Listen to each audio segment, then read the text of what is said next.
In this video, we're going to look at how to add images to pages in order to brighten up the content, communicate information, and just engage with students and parents that little bit better.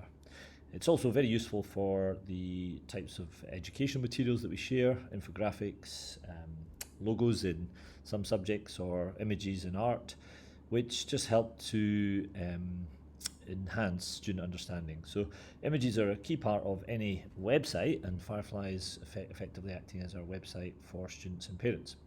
So how do we do that? Well, let's just go to staff training again and create a new page. Again, this is just a training page,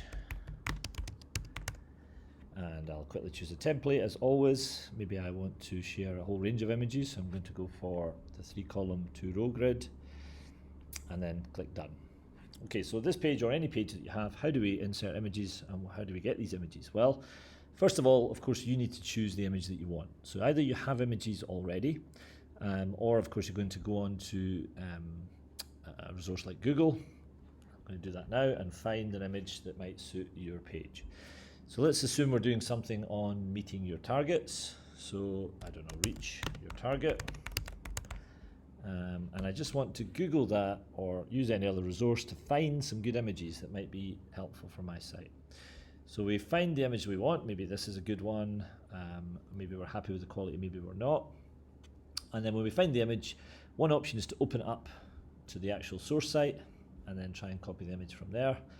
Again, I'm not talking about copyright at the moment, so I would suggest you be very careful around those issues, but I think with the use of certain images and certain resources, that's not going to be an issue, but I'm not in any way advocating that you break copyright rules. That said, I'm going to show you that you can save that image on your desktop. So it's usually got a name. I'm just going to call it target. Save it to your desktop. Usually it'll be a JPEG or a PNG file. Save it to my desktop. And just to show you that you might not want that one, of course you might choose another one. Now some will not be suitable. Some will be not of the quality that you want, or you won't be able to get hold of it quite as easily. So let me just choose another one. Let me just put target in instead. So again, changing your search parameters is going to give you all sorts of images. But you will know what you need for your subject. You will know what will be best suited to your students. Let me go for this one. So again, I can do it from here. I can actually just save the image from here, or I could open that image up. Let's just try it from here. So I'm going to call that target 2 and save to my desktop. So the idea would be that you would have these images in some form, or you would save these images to a folder that you want to use. So there's my images on the desktop, and I want to have a folder. I have an images folder where I keep a lot of my maths images. So now I need a Firefly images. Now I need a little folder just to keep those somewhere neat. You can leave them on your desktop or in the folder. So let's leave one on the desktop and one in the folder.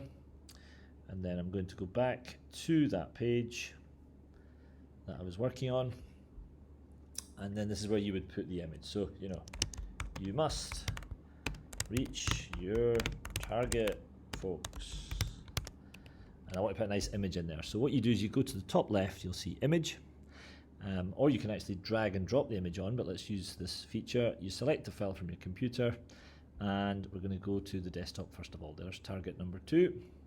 You just open it and it will insert that into Firefly. So it actually stores it on the Firefly system, and I'll show you what that means in a moment in terms of how we might use other images or be able to re-access images that we've uploaded. So there's the image. You just click on add image. Now you can actually click on link, and you can link that image to either a website, so they could click on that image and be taken to a news website, or a file. You could add a document to that image so that when they click the image they download something, a PDF, or even to a page within Firefly.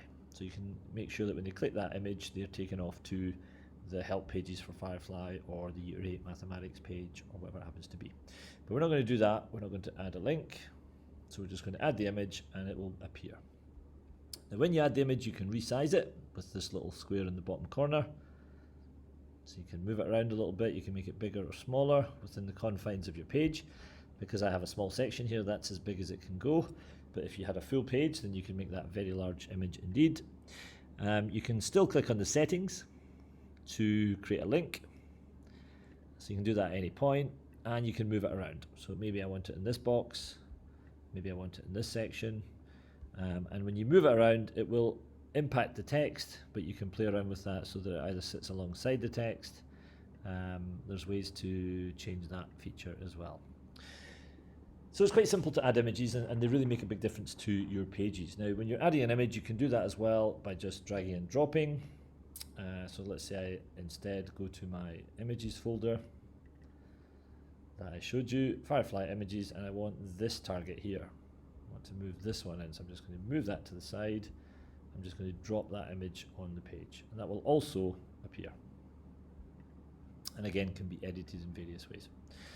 Now, I mentioned that these are uploaded to Firefly. Let me just share with you something which might be useful.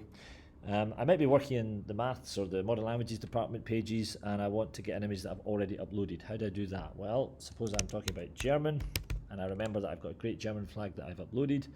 What I can do is go to image, and then I can find those from one of the folders. So you can see here that we're in the staff training folder. We can go straight to the home folder.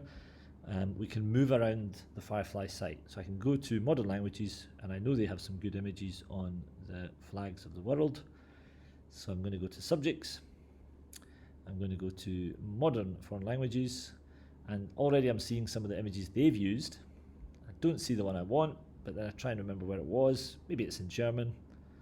Oh, maybe it's in Year 7 German. And then I've completely missed it, haven't I? Let me try IB German. No, I'm being very silly. There we go, IGCSE German. So it's not actually in all the folders just now, but there's the German flag that I want, and I can add that image. So in a sense, I've stolen that image from German, but it might be that you want to quickly find an image that you've already uploaded to Firefly, or you can simply just re-upload it from your desktop. Images are very useful. In other videos, we can look at how you can add an image gallery, or of course adding videos to your Firefly pages.